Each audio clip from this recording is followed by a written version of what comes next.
Hi friends, welcome back to our channel. Friends, మనకు ఈరోజు ప్రధానంగా మెయిన్ టాపిక్ నేను మాట్లాడబోయేది పట్టభద్రుల ఎమ్మెల్సీ, గ్రాడ్యుయేట్ ఎమ్మెల్సీ.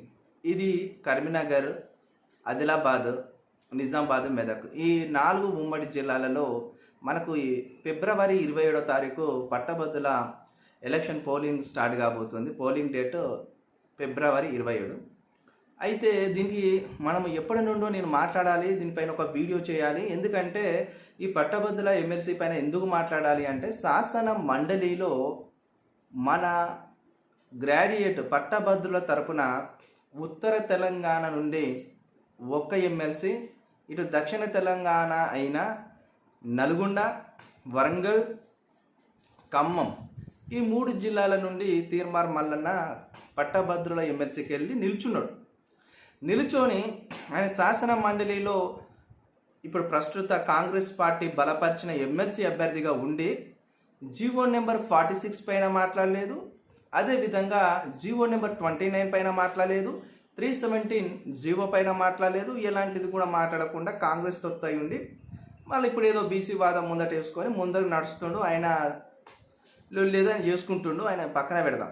అది ఆల్రెడీ ఒడిచిపోయిన ముచ్చట, ఆల్రెడీ ఒడిచిపోయిన లుల్లి, అది పక్కన పెట్టేస్తే ఇప్పుడు తెలంగాణ రాష్ట్రంలో ఇక్కడ ఉత్తర తెలంగాణలో Karimnagar and Adilabad and Medak and Nizamabad ఇక్కడ పట్టభద్రుల ఎమ్మెల్సీ ఉంది.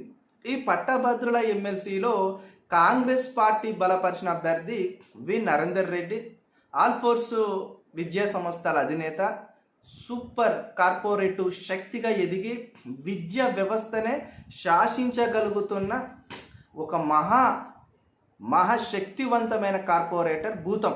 అంటే కార్పొరేట్ భూతం, విద్యా వ్యవస్థను అతలకుతలం చేస్తున్న కార్పొరేట్ భూతం ఈ కాంగ్రెస్ అభ్యర్థి.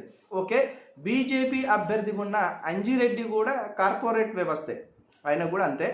ఇక నెక్స్ట్ వచ్చేసి బీఎస్పీ పార్టీ నుండి నిలుచున్నాడు హరిప్రసన్న కృష్ణ. ఈ హరిప్రసన్న కృష్ణ గురించి, అదేవిధంగా వి నరేందర్ రెడ్డి గురించి, అంజిరెడ్డి గురించి ఈ వీడియోలో నేను మాట్లాడబోతున్నా. ఎందుకు ఈ పట్టభద్రి ఎమ్మెల్సీల గురించి నేను మాట్లాడుతున్నానంటే, మన వ్యూవర్స్ కూడా కరీంనగర్లో ఉన్నారు, ఆదిలాబాద్లో, మంచిర్యాలలో ఉన్నారు, ఇక్కడ చూస్తే మెదక్లో ఉన్నారు, ఇక్కడ చూస్తే మనకు నిజామాబాద్లోకి వెళ్ళి కూడా ఉన్నారు.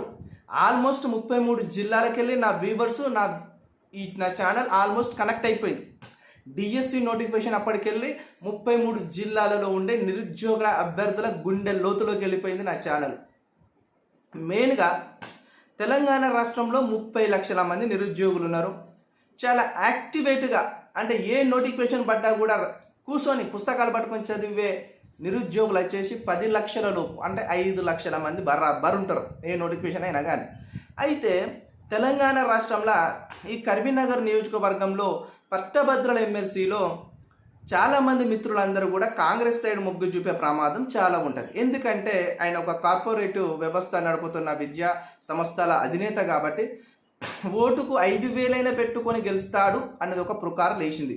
దీన్ని ఎవరు ఈ పుకారును కల్పించారు అనేది కూడా నేను వీడియోలో చెప్తా. ఎందుకంటే నేను ఇక్కడ ఎవరిని సపోర్ట్ చేయను, ఎవరి లోపాలు ఏంది అనేది వీడియోలో చెప్తా. ఓటేసే అభ్యర్థులకు ఒక నిర్ణయానికి రండి. మీరు ఇక్కడ నేను చెప్పే వీడియోలో ప్రతి టాపిక్ కనుక వింటే మీరు ఎవరికి ఓటేయాలి, నిరుద్యోగుల పక్షాన ఉన్నోడెవడు, లేనోడెవడు, నిరుద్యోగుల కోసం పోరాడేటోడెవడు, నిరుద్యోగుల పేరు చెప్పుకొని నిరుద్యోగుల ఓట్లు అడుక్కొని శాసన మండలిలో కూర్చొని మన రేవంత్ రెడ్డి అన్నకు పాదాలకు మడుగులై పాదాలు ఒత్తుతూ పిక్కలు ఒత్తుతూ కూర్చుంటాడు ఎవడో ఈ వీడియోలో చెప్తా, బరాబర్ చెప్తా నేను. ఎందుకంటే తెలంగాణ రాష్ట్రములో ఇది 3వ ప్రభుత్వం. ఏది? కాంగ్రెస్ పార్టీ 3వ ప్రభుత్వము. 2023 నవంబర్లో కాంగ్రెస్ పార్టీ తన మేనిఫెస్టోలో 2 లక్షల ఉద్యోగాలు అన్నది. 2 లక్షల ఉద్యోగాలు, నిరుద్యోగ భృతి 3,000 రూపాయలు. అదేవిధంగా మనకు డిగ్రీ పిల్లలకు, పీజీ పిల్లలకు, చదువుకునే వాళ్లకు స్కూటీలు అన్నారు, పీజీ స్కాలర్షిప్ 50,000 అన్నారు, పిహెచ్డి స్కాలర్షిప్ 1,00,000 రూపాయలు అన్నారు, డిగ్రీ వాళ్లకు 20,000 రూపాయలు, ఇవన్నీ కూడా మాట్లాడిర్రు. అదేవిధంగా 2 లక్షల ఉద్యోగాలు అన్నారు, జాబ్ క్యాలెండర్ అన్నారు. వీటన్నిటిని ఆదమర్చేసి తెలంగాణలోని కాంగ్రెస్ పార్టీ రాజకీయాలకు చేసుకుంటూ రాజకీయాలకే పరిమితం అయిపోయింది. ఇంతవరకు కూడా జీవో నెంబర్ 29 పైన మాట్లాడలేదు. ఇంతవరకు ఆ జీవో నెంబర్ 29 సరిదిద్దే ప్రయత్నం చేయలేదు.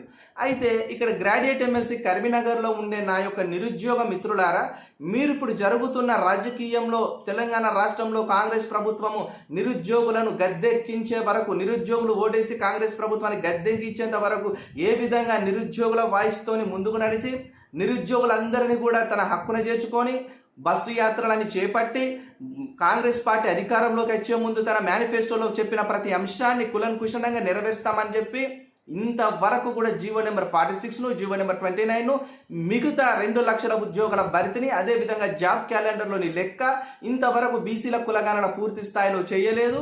ఇదే విధంగా ఎస్సీ వర్గీకరణలోని సబ్ క్యాస్ట్లోకి ఏదైతే రిజర్వేషన్ ఇంతవరకు కూడా ఒక జీవో తీసుకొచ్చి ఎవరికి ఎంత వాటా శాతం వస్తుంది అనేది కూడా లెక్క తేల్చే పరిస్థితి ఇంతవరకు లేని పరిస్థితి.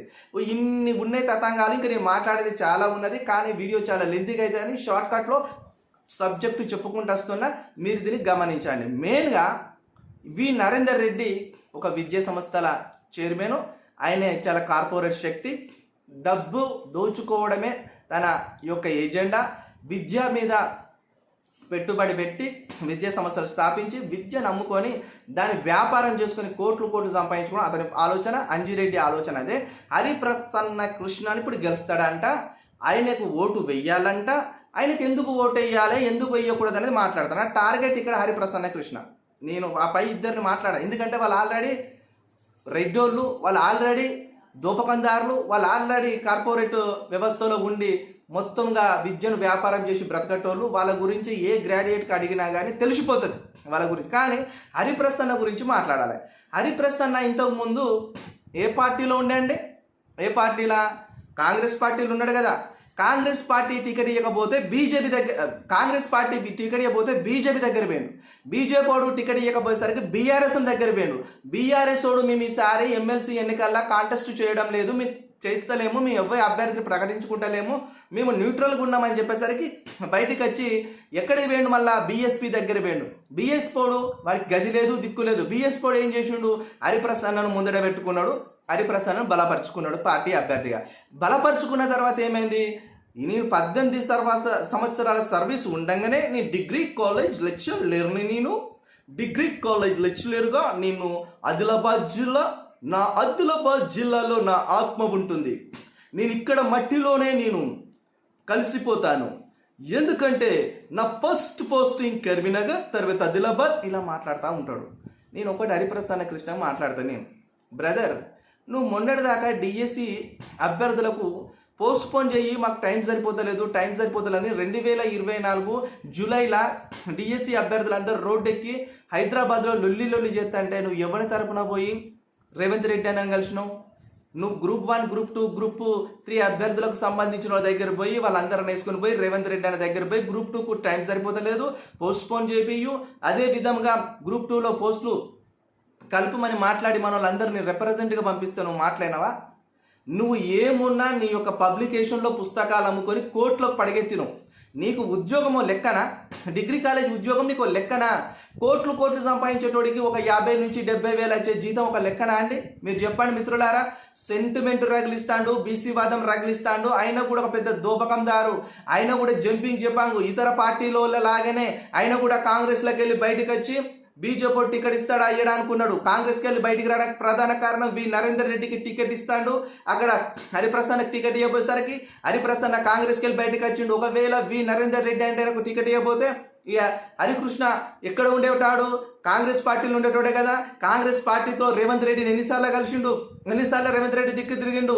మళ్ళీ ఈరోజు చట్టసభలలో కూర్చొని నేను మాట్లాడుతా అంటుండు. ఎవడు నమ్ముతాడు? నువ్వు ఇంతవరకు కూడా నువ్వు కాంగ్రెస్ పార్టీలో ఉన్నప్పుడు ఎలా ఉన్నావో బయటికి వచ్చినాక కూడా అలానే ఉన్నావు. నువ్వు కాంగ్రెస్ పార్టీకి మొన్నటి వరకు అడుగులకు అడుగులెత్తినోనివి. ఈ రోజు నువ్వు బీఎస్పీ పార్టీకి వెళ్ళి బలపరిచిన అభ్యర్థిగా నువ్వు పోటీ చేస్తే ఇంతలోనే నీలో రూపాంతరం చెందినవా? నీకు ఇంతలోనే నీలో బీసీ వాదం వచ్చిందా, బహుజన వాదం వచ్చిందా? నువ్వు ఇంకో తీర్మార్ మళ్ళీ కాబోతున్నావు. నీ మాటలలోనే అర్థమవుతుంది హరిప్రసన్న కృష్ణ గారు, నీ మాటలలోనే అర్థమవుతుంది. నన్ను ఇష్టపడి నా ఛానల్ చూసే నా మిత్రులారా, మీరు కనుక హరిప్రసన్న కృష్ణ మొదటి ప్రాధాన్యత ఓటు వెయ్యకండి. నేను చెప్పబోయే అభ్యర్థికి వేయండి. బక్కా జడ్సన్ గారు పోరాట యోధుడు, పోరాట యోధుడు బక్క జెడ్సన్ అన్న ఏంటి పోరాట యోధుడు బక్క జెడ్సన్ అన్న జీవో 29 పైన 21 రోజులు నిరాహార దీక్ష చేసిండు. 21 రోజులు నిరాహార దీక్ష చేసి తన ప్రాణానికే ముప్పు నేర్పరచుకున్నాడు. ఆయన నైట్ పోలీసు వాళ్ళు అరెస్ట్ చేసి ఎక్కడ వేసిండు? గాంధీ హాస్పిటల్ వేసారు. ఆయన పై పరామర్శించినాడు ఎవడన్నా ఉన్నాడా? ప్రభుత్వం ఆయన హౌస్ అరెస్ట్ చేసింది.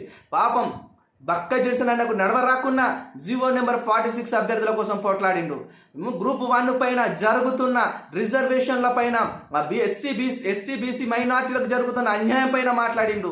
ఆయనను వదిలిపెట్టి ఈ దోపకందారులు, ఈ బిజినెస్ మ్యాన్లు వీళ్ళంతా ఒక గొంగడేసుకొని మొత్తము ఎలుగుబంటులాగా లోపటేమో పులుల సింహాల స్వభావము, కానీ గొంగడేసుకొని మేకపోతుల్లాగా వస్తే మీరు నమ్ముతుర్రా వీళ్ళని?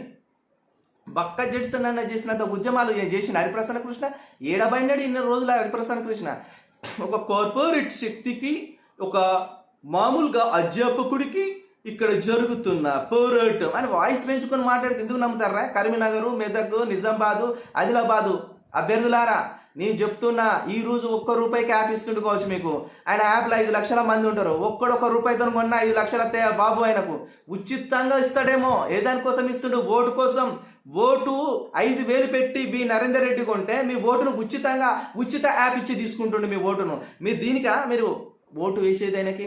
నేను మళ్ళీ చెప్తున్నా, మొదటి ప్రాధాన్యతమైన ఓటును మీరు ఎవ్వరికైనా వేసుకోండి. రెండో ప్రాధాన్యత ఓటు బక్క జెడ్సన్ అన్నకి వేయండి. రెండో ప్రాధాన్యత ఓటు ఎవరికైనా వేసుకోండి. మొదటి ప్రాధాన్యత ఓటు బక్క జెడ్సన్ అన్నకి వేయండి. బక్క జెడ్సన్ అన్న ఏం చేసిండో యూట్యూబ్లోకి పోయి సెర్చ్ చేసుకొని చూడండి. తెలియని వాళ్ళు మనకు డిఎస్సీల పోస్టు పెంచాలంటే బక్క జెడ్సన్ అన్న రోడ్డెక్కి పాలకులను నిలదీసిండు. కాంగ్రెస్ పార్టీలోనే బక్క జెడ్సన్ అన్న నుండి కేసీఆర్ మీద ఎన్నో కేసులు వేసిండు. కేసీఆర్ చేసిన ప్రతి ప్రాజెక్టులోని లోపాలు ఎత్తి చూపిండు బక్క జెడ్సన్ అన్న దగ్గర కేసులు వేసినావా నువ్వు? హరిప్రసన్న కృష్ణ ఒక్క కేసైనా నీ పైన ఉన్నదా? బక్క జెడ్సన్ అన్న మీద ఇప్పుడు చాలా కేసులు ఉన్నాయి. బక్క జెడ్సన్ అన్న ఒక బక్క పేదోడు, ఒక దళిత బిడ్డ, ఆయన పోరాట యోధుడు. ఈ రోజున మేము బీసీ కార్డు పెట్టుకొని ముందరకొస్తే నీకు బీసీలు ఎత్తారు కావచ్చు, ఓసీలు ఎత్తాడా నీకు ఓట్లు? నేను మళ్ళీ చెప్తున్నా, మీకు నరేందర్ రెడ్డికి ఓటే బుద్ధి కాకపోయినా, అంజురెడ్డికి ఓటే బుద్ధి కాకపోయినా, అదే హరిప్రసన్న కృష్ణకు ఓటే బుద్ధి కాకపోయినా బక్క జెడ్సన్ అన్నకు ఓటేయండి. మన గురించి శాసన మండలిలో రేవంత్ రెడ్డిని నిలదీసేటోడు ఒక బక్క జెడ్సన్ అన్ననే. బక్క జెడ్సన్ అన్న ఎవడికి భయపడడు. బక్క జెడ్సన్ అన్న తన ప్రాణానికి ముప్పున్నదన్న కూడా క్వశ్చన్ చేయడం ఆపడు ఆయన. బక్క జెడ్సన్ అన్నది ఒకసారి చరిత్ర తీసుకోండి. పాపం ఆయన దగ్గర కోట్లు లేవు, ఆయన బక్క పేదోడు. ఈ హరిప్రసన్న లెక్క బుక్కులు పెట్టి అమ్ముకోలే, రూపాయికి యాప్లో ఉన్న మొత్తం కాంటెంట్ అమ్ముకోలే. ఆయనకు ₹1 లేదు బక్క జెడ్సన్ అన్న దగ్గర. కేవలం ఆయన బలమే ఈ ప్రజా సమస్యలు, ఆయన పోరాటమే ప్రజా సమస్యలు. ఇప్పుడు గెలిచినా ఓడిపోయినా ప్రజాక్షేత్రంలో ఎవడు ఉంటాడో చూడండి తమ్ముళ్ళు. మరి ఛాలెంజ్ చెప్తున్నా, ఇప్పుడు హరిప్రసన్న ఓడిపోయినా అనుకో, ప్రజాక్షేత్రంలో కనిపిస్తాడా? మళ్ళా పోతాడు రేవంత్ రెడ్డి దగ్గరికి, సార్ ఏదో మిస్టేక్ అయిపోయింది, నేను మీ దాంట్లో జాయిన్ అవుతా అంటాడు. మళ్ళా పోతాడు కావచ్చు, బీఆర్ఎస్లో కలుపుతాడు, మళ్ళీ పోతాడు బీఎస్పీలు ఉండడు. నేను చెప్తున్నా, హరిప్రసన్న కృష్ణ ఇప్పుడు ఓడిపోతే బీఎస్సీలో ఉండడు, బీఎస్పీ పార్టీలు ఉండడు. మీరు 100% నేను చెప్తున్నా. ఆయన బహుజనవాదం తెలియదు, ఏం తెలియదు. ఏమన్నా కార్ల్ మార్క్స్ గురించి మాట్లాడతాడు, అంబేద్కర్ గురించి కూడా ఆయనకి ఏం తెలియదు. 100% చెప్తున్నా. ఈయనకు ఈ హరిప్రసన్న కృష్ణ తోక పట్టుకొని తిరిగేటోడు ఎవడెవడో నాకు తెలుసు. ఈడు ఉన్నాడు మైపాల్ గాడు. కేసీఆర్ను దించేదాకా కథ చేసిండు. కేసీఆర్ దించినాక ఇప్పుడు రేవంత్ రెడ్డిని తిడతాడు. మొన్నటిదాకా రేవంత్ రెడ్డి సంకనాకి నీడు. రేవంత్ రెడ్డి ఆహా ఓహో అన్నాడు. ఎన్నికల మేనిఫెస్టో ముందట అన్నాడా లేదా? రేవంత్ రెడ్డి కోసం బస్సు యాత్రలు చేపించలేదా? వీళ్ళంతా ఒక బ్యాచ్ ఉన్న దొంగ బ్యాచ్. నేను మళ్ళీ చెప్తున్నా, ఈ అశోక్ సార్ అంటే ఆయనకైతే ఇక మరి ఆయన ఎందుకు నాకు అర్థం కాదు. వీళ్ళంతా ఓయిలో చదువుకున్న బ్యాచ్, వీళ్ళంతా జబ్బా దోస్తాను. ఈ అశోక్ సార్ అయితే మెంటాలిటీ అనేది అంతా చెప్పాను మెంటాలిటీ ఉంటుంది. ఒక దాంట్లో స్థిరత్వం ఉండడు. ఇక్కడ పట్టభద్రుల ఎమ్మెల్సీలో నల్గొండ నిలుస్తున్నాడు, ఓడిపోయాడు చిత్తుగా. ఇక్కడ ఈ హరిప్రసన్నకు సపోర్ట్ చేయడానికి ఆయన దగ్గర ఉన్నది ఏంది? హరిప్రసన్న సపోర్ట్ చేయడానికి నువ్వు అశోక్ కుమార్ మీరు ఒకవేళ సపోర్ట్ చేస్తే నువ్వు బక్క జెడ్సన్ అన్నకు చేయి. బక్క జెడ్సన్ అన్నకు నీకు ఉన్నది ఏంది? తెట్టు చెప్పు. బక్క జెడ్సన్ అన్నలో ఉన్న క్వాలిటీలు 10 ఉన్నాయా మీ లోపల? ఏళ్ళమే లెక్క పెట్టిన ఒక క్వాలిటీ లేని మనుషులే మీరు. నిజంగా చెప్తున్నా. ప్రజా సమస్యల మీద పోరాటం, ప్రజా సమస్యల మీద పోరాడు కాదు, నిరుద్యోగ సమస్యల మీద పోరాడుతుండే ఇక్కడ బక్క జెడ్సన్ అన్న. నీకు ప్రజా సమస్యలు తెలుసు, నిరుద్యోగుల సమస్యలు తెలుసు, జాబ్ క్యాలెండర్ తెలుసు, ఇప్పుడు ఎన్ని వేల ఉద్యోగాలు రాబోతున్నాయి, ఎందుకు రాలేకపోతున్నాయి, నోటిఫికేషన్ ఆగడానికి కారణం ఏంటనేది కూడా బక్క జెడ్సన్ అన్నకు తెలుసు. బక్క జెడ్సన్ అన్నాను కదిలిస్తే సబ్జెక్ట్ మొత్తం బయటికి వెళ్తుంది. నేను మళ్ళీ చెప్తున్నా, మొదటి ప్రాధాన్యత ఓటు బక్క జెడ్సన్ అన్నకి వెయ్యండి. రెండో ప్రాధాన్యత ఓటు మీరు ఎవరికన్నా వేసుకున్నా, లేకపోతే ఫస్ట్ ప్రాధాన్యత ఓటు ఎవరికన్నా వేసుకున్నా, మీ సెకండ్ ప్రాధాన్యత ఓటు బక్క జెడ్సన్ అన్నకి వేయండి తమ్ముళ్ళు. మీకు బక్క జెడ్సన్ అన్నకి ఎత్తే శాసన మండలిలా రేవంత్ రెడ్డికి చెమటలు పట్టించే క్వశ్చన్లు ఎత్తాడు. అందులో ఒకటి జాబ్ క్యాలెండర్ గురించి మాట్లాడతాడు, 2 లక్షల ఉద్యోగాల గురించి మాట్లాడతాడు, పిహెచ్డి చేసిన వాళ్ళకి ₹1,00,000, పీజీ చేసిన వాళ్ళకి 50,000, డిగ్రీ చేసిన వాళ్ళకి ఇట్లా ప్రకటించండి కదా. స్కూల్ పిల్లల నుంచి ఇంటర్మీడియట్ పిల్లల వరకు, డిగ్రీ పిల్లల వరకు స్కూటీలు అని చెప్పి కాంగ్రెస్ ప్రభుత్వం మేనిఫెస్టో చేర్చింది కదా. వాటన్నిటి గురించి మాట్లాడే ఏకైక ఓన్లీ వన్ అండ్ లీడర్ మన బక్క జెడ్సన్ అన్న. బక్క జెడ్సన్ అన్న మించిన గడ్స్ ఎవ్వడికి లేవు. ఇప్పుడు ఈయన నరేందర్ రెడ్డి కార్పొరేట్ శక్తి లీడర్ అంటారు కదా, అంజిరెడ్డిని అంటారు కదా, మరి హరిప్రసన్న కృష్ణ కార్పొరేట్ లీడర్ కాదా? ఆయన ఒక విన్నర్స్ పబ్లికేషన్ పెట్టుకొని బుక్కులు అమ్ముకుంటలేడా? బుక్కులు అమ్ముకుంటానంటే అది కూడా ఒక కార్పొరేట్ వ్యవస్థనే కదా. గ్రూప్ 1 పుస్తకాల సెట్ ఏంటనే విన్నర్సు 1500 కంటే తగ్గది, 1200 కంటే తగ్గది. నువ్వు ఏ బుక్ తీసుకో 900 కంటే తగ్గది, 800 కంటే తగ్గది.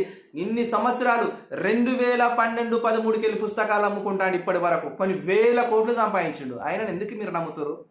నేను చెప్తున్నా, మళ్ళీ చెప్తున్నా, కరీంనగర్, ఆదిలాబాదు, నిజామాబాదు, మెదకులో ఉన్న నా పట్టభద్ర సోదరులారా, డిఎస్సి రాసే అభ్యర్థులారా, group 1, group 2, group 3 any exams రాసే పట్టభద్రులారా, మీరందరికీ న్యాయం జరగాలన్నా, మీకు ఉద్యోగాలు రావాలన్నా, మీకు నోటిఫికేషన్ రావాలన్నా, నోటిఫికేషన్ పడి కరెక్ట్ పరీక్షలు నిర్వహించిన పరీక్షలను కరెక్ట్ రిజల్ట్ ఇచ్చిన తర్వాత కరెక్ట్ మెరిట్లో ఉన్న అభ్యర్థులను ప్రకటించి వాళ్ళకి కరెక్ట్ ఉద్యోగాలు ఇవ్వాలన్నా మాట్లాడే ఏకైక ఒకే ఒక వ్యక్తి, ఒక మొనగాడు బక్క జెడ్సన్ అన్న. బక్క జెడ్సన్ అన్నకు బలగం లేదు, డబ్బు లేదు, ధనబలం లేదు. మీకు ఈరోజు కాంగ్రెస్ కూడా 5,000 ఇస్తాడు, మీకు బీజేపీ కూడా 5,000 ఇస్తాడు, హరిప్రసన్న కృష్ణ కూడా 5,000 ఇస్తాడు. ఆయన దగ్గర డబ్బులు ఉన్నాయి. కానీ బక్క జెడ్సన్ ₹1 ఇయ్యడు. మీకు పని చేసేటోడు కావాలా? మీకు పైసలు ఇచ్చి శాసన మండలిలో పండి మీకు పని చేయనోడు కావాలా? మీరు లెక్క తెలుసుకోండి. నేను మళ్ళీ చెప్తున్నా మా మిత్రులారా, my dear friends, my dear brothers, నేను మళ్ళీ చెప్తున్నా, 27వ తారీఖున మరి ఇక్కడ కరీంనగర్లో జరుగుతుంది ఎమ్మెల్సీ ఎన్నికలు. దాంట్లో మొదటి ప్రాధాన్యత నువ్వు ఎవరికి వేసుకున్నా, సెకండ్ ప్రాధాన్యత అయితే బక్క జెడ్సన్ అనే వేయండి. ఇది కేవలం నిరుద్యోగుల అభ్యర్థులను దృష్టిలో పెట్టుకొని చేస్తున్న వీడియో. మనకు ఎవరితో సంబంధం లేదు. మన పక్షం నిరుద్యోగ వాయిసు, నిరుద్యోగులకు న్యాయం చేసేటోని గురించి మాట్లాడతా, నిరుద్యోగుల కోసం పోరాటం చేసేటోని గురించి మాట్లాడతా. జెన్యూన్గా ₹1 తీసుకోకుండా, ₹1 సంపాదించకుండా నిరుద్యోగుల పక్షాల నుండి మాట్లాడి నిరుద్యోగులకు లబ్ధి చేకూర్చేటోని గురించే మాట్లాడుతున్నాను నేను. 100% బక్క జెడ్సన్ అన్న గురించి మీకు ఇంకా ఇన్ఫర్మేషన్ కావాలంటే గో టు యూట్యూబ్ సెర్చ్ చేయండి, చాలా విషయాలు తెలుస్తాయి. బక్క జెడ్సన్ అన్న one and only great person, 100% చెప్తున్నా. ఆయనను మీరు ఓడించినా ఆయన ప్రజాక్షేత్రంలో ఉంటాడు. గెలిస్తే ప్రభుత్వం పక్కన కాదు, ప్రభుత్వం ముందట నిలుసం ప్రశ్నిస్తాడు. ఇప్పుడు బక్క జెడ్సన్ అన్న ఏ పోస్ట్ లేదు కాంగ్రెస్ పార్టీలో. రేవంత్ రెడ్డిని కేవలం నువ్వు ఏంది గెలిచినావు, ఎడబైంది నీ హామీలు, ఎక్కడ పోయినాయి జాబ్ క్యాలెండరు, ఎక్కడ పోయింది 2 లక్షల ఉద్యోగాలు, ఎక్కడ పోయినాయి నువ్వు నిరుద్యోగులకు ఇచ్చిన హామీలు, నువ్వు ప్రజలకు ఇచ్చిన హామీలు ఏది, రైతు భరోసా ఏది, వృద్ధాప్య పెన్షన్ 5,000 ఎందుకు పెంచలే, ఏం సంగతి అని మాట్లాడినందుకే బక్క జెడ్సన్ అన్నను పార్టీకి సస్పెండ్ చేయించిన మూర్ఖుడు రేవంత్ రెడ్డి. అలాంటి సొంత పార్టీ మీద తిరుగుబాటు జెండా ఎగరవేసి తిరుగుబాటు బావుట ఎగరవేసి బయటకు వచ్చిన మొగోడు ఎవడని ఉన్నాడా ఈ లోకంలో కాంగ్రెస్ పార్టీలో? చెప్పండి. కాంగ్రెస్ పార్టీ మహాసముద్రం అంటారు, మహాసముద్రంలోనే గజితగాడు కొట్టి బయటకు వచ్చిండు. ఎవరు? బక్క జెడ్సన్ అన్న. ఈ రోజున బక్క జెడ్సన్ అన్న గెలిస్తే శాసన మండలిలో కూర్చుంటే ప్రతి ఛానల్ చూపిస్తుంది, ప్రతి వార్తా పేపర్ ఆయన గురించి రాస్తుంది. బయట ఉంటే ఒక న్యూస్ అవుతుంది ఆయన మాట్లాడిన. కొంతమంది రాష్ట్రాలు రాస్తాను, కొంతమంది రాష్ట్రాలు రాస్తలేరు.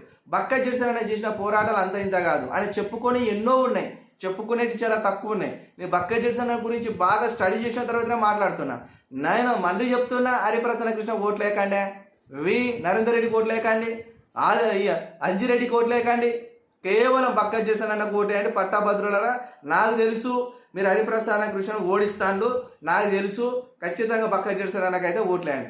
ఓకే, వీడియో నచ్చినట్టయితే లైక్ చేయండి, కామెంట్ చేయండి, సబ్స్క్రైబ్ చేయడం మాత్రం మర్చిపోకండి. నేను మాట్లాడిన వీడియో మీకు అర్థమైతే కామెంట్ చేయండి. మీరు కాంగ్రెస్ పార్టీ తొత్తులు అయ్యిండి బ్యాడ్ కామెంట్ పెట్టకండి. బీఎస్పీ పార్టీ తొత్తులని బ్యాడ్ కామెంట్ పెట్టకండి. నేను పోరాడటం కోసం మాట్లాడుతున్నా, నిరుద్యోగుల తరపున పోరాటం గురించి. ఇప్పుడు ఎవరు గెలిచినా నేను మళ్ళీ చెప్తాను, జాబ్ క్యాలెండర్ గురించి మాట్లాడు. కాంగ్రెస్ కూడా గెలిచినా మాట్లాడు, బీజేపీ కూడా గెలిచినా మాట్లాడు, హరిప్రసన్న కృష్ణ కూడా మాట్లాడు. కేవలం మాట్లాడేది బక్కా జెడ్సన్ అన్న మాత్రమే గుర్తు పెట్టుకోండి, రాసి పెట్టుకోండి. Okay, thank you. Signing off, మీ చిల్కా ప్రశాంత్. Thank you.